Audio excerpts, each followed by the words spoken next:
Black water heaves under a moonless sky. Depth charges detonate, and the ocean itself seems to tear open. Steel groans. Men brace in the dark, counting seconds they may not have. Somewhere below, a submarine commander grips his headphones, waiting to hear if the sea has finished with him, or if it's about to begin again. 2 months earlier, this same ocean belonged to the hunters. By late spring, it would become their grave. In March 1943, German U-boats were tearing into Allied shipping. That single month, they sank 108 Allied vessels. In London and Washington, the fear was blunt and immediate. If the Allies lost control of the Atlantic, Britain lost its lifeline, and if Britain fell, the war itself could follow. Yet by May, it was the U-boats limping home, or not returning at all. So how did the predators of the Atlantic become the hunted in barely 8 weeks? From 1939 onward, German submarines stalked Allied sea lanes. Surface raiders played their part, but Grand Admiral Karl Dönitz believed submarines could win a tonnage war. The logic was ruthless: sink enough merchant ships, cripple Britain's ability to fight, or force London to surrender outright. Early results seemed to confirm his faith. The summer of 1940 was remembered by U-boat crews as the happy time. Isolated merchantmen burned and vanished with grim regularity. 471 ships went down. When the United States entered the war, targets multiplied. In 1942 alone, 1,160 Allied ships were sunk. U-boat crews called it the second happy time. Some even joked it was open season. Winston Churchill was not amused. For him, the Atlantic was the hinge of the entire war. By late 1942, it was one of the last theaters where Germany still held the initiative. In November of that year, U-boats alone sank 768,000 gross tons of Allied shipping, the highest monthly total of the war. Churchill demanded help. He also demanded language. German underwater attackers would be called U-boats. The word submarine would be reserved for Allied vessels alone. Villains and heroes, divided even by vocabulary.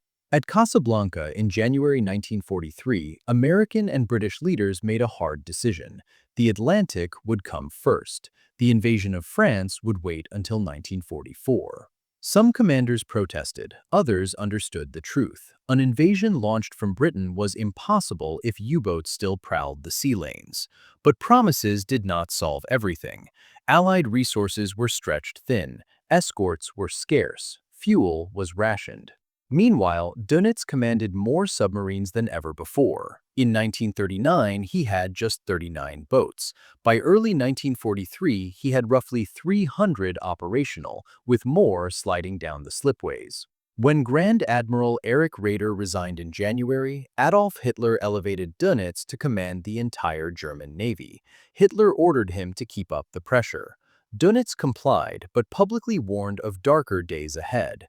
Even he understood the balance was shifting. With a submariner now leading the Kriegsmarine, Allied planners expected the menace to grow. Their greatest fear lay far from land, in the mid-Atlantic air gap. Sailors called it Torpedo Junction. Allied warships could now escort convoys from coast to coast, thanks in part to Canada's rapidly expanding navy. But without air cover, escorts were vulnerable. Airfields in Britain, Iceland, Newfoundland, and Canada pushed coverage outward, yet a hole remained, nearly 621 miles wide south of Cape Farewell. Escort carriers and ultra-long-range bombers were meant to close it, but in early 1943, Britain's Coastal Command had only 6 very long-range B-24 Liberators. Most heavy aircraft were pulled toward bombing Germany or fighting in the Pacific. At the same time, German intelligence held a dangerous advantage. In December 1941, naval codebreakers cracked British naval cipher number 3. With intercepted signals, U-boats found a significant portion of Allied convoys and coordinated Wolfpack attacks with lethal precision. Allied strength was further drained by Operation Torch and the fighting in Tunisia. 125 destroyers and escorts were pulled south. Fuel shortages meant Atlantic convoys could maneuver less aggressively to evade attack. The result came fast. In March 1943, German submarines and surface raiders sank 108 Allied ships worldwide. About 484,000 gross tons went down in the Atlantic alone. Sinkings jumped by nearly three-quarters over the previous month. A British memorandum warned that shipping losses now threatened every planned offensive. Evading U-boat packs was no longer enough. Convoys would have to fight their way through.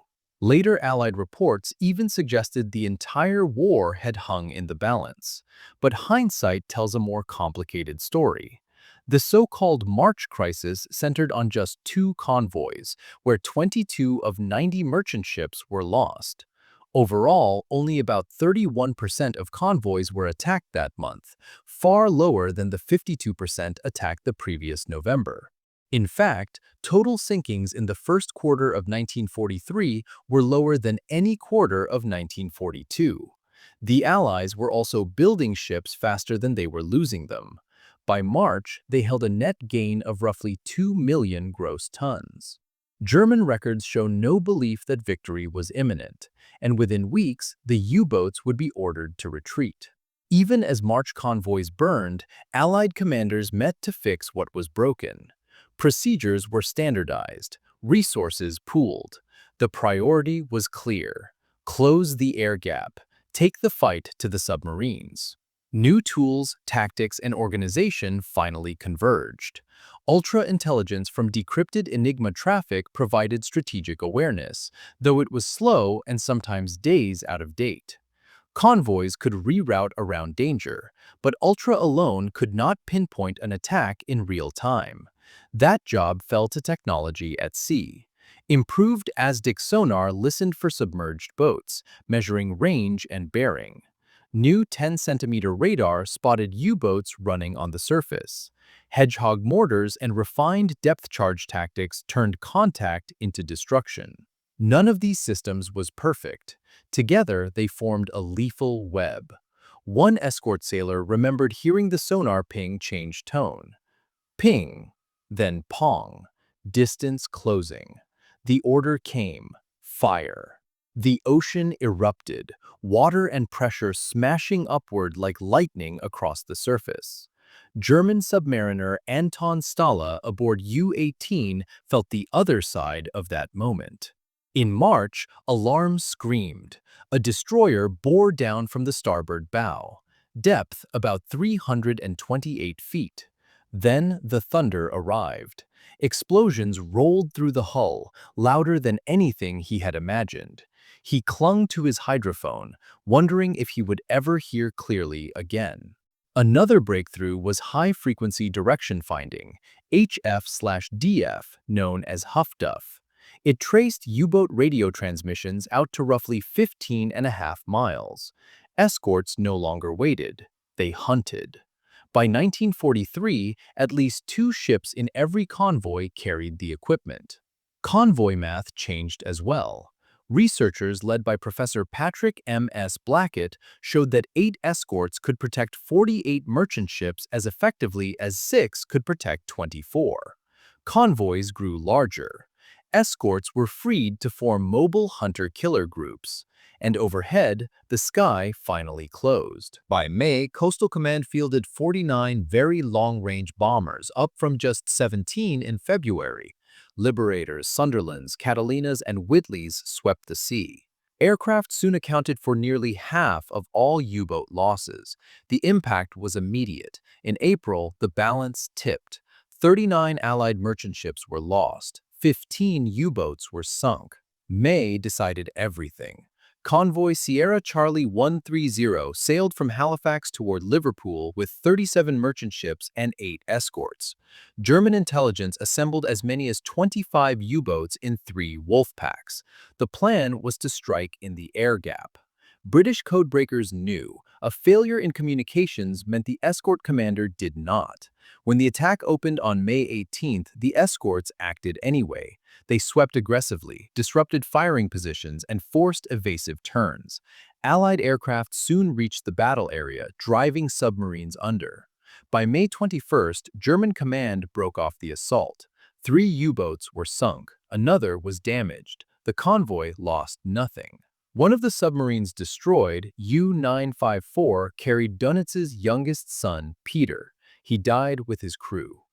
Across May, the Kriegsmarine lost 41 U-boats, nearly a quarter of those operational.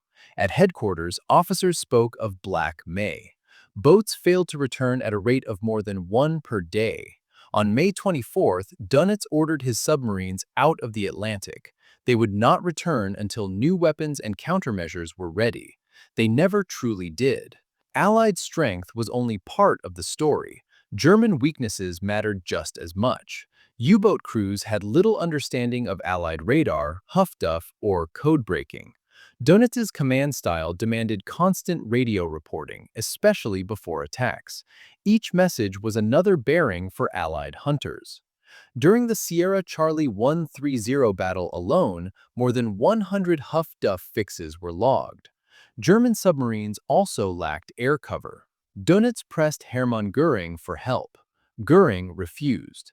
Quantity could not replace quality. As U-boat numbers surged, individual effectiveness collapsed. By April 1943, the average submarine sank barely 2,000 tons per patrol. Experience vanished. In 1940, commanders averaged 2 years at sea. In 1943, just 8 months. Most captains lost in May had completed only 1 or 2 patrols. Veterans were gone. About 850 U-boats, roughly 3/4 of those built during the war, would never sink a single Allied merchant ship. From 1939 through early 1943, the Atlantic had been Germany's one successful offensive front. After Black May, even that was lost. The ocean became an Allied highway, feeding the invasion of Europe. And years later, as Berlin collapsed, Karl Dönitz would briefly lead a dying Reich, proof that power won at sea could not save a regime already defeated. The Atlantic was not won in a single battle, but in a moment when preparation, technology, and decision finally converged, and history turned without looking back.